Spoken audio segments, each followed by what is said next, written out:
Verdi Sambo bantah Putri Chandrawati lihat jasad Brigadir J. Saya lewatkan.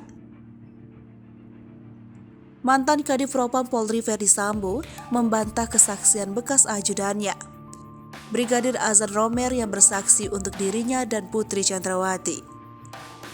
Ia menyebut pintu kamar istrinya tidak terbuka saat Brigadir J atau Brigadir Nofriansah Yosua Huta Barat ditembak. Kata Verdi Sambo saat menjemput Putri Chandrawati, dirinya baru membuka pintu kamar istrinya itu. Selain itu, ia juga membantah jika senjata api yang sempat jatuh dari tangannya bukan milik Brigadir J.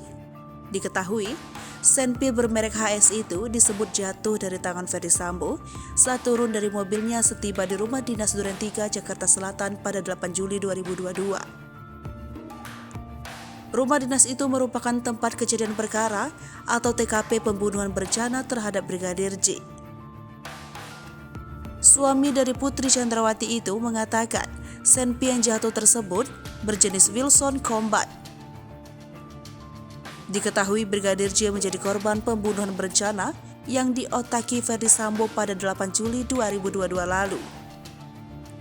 Brigadir J tewas setelah dieksekusi di rumah dinas Verdi Sambo Duren 3, Jakarta Selatan.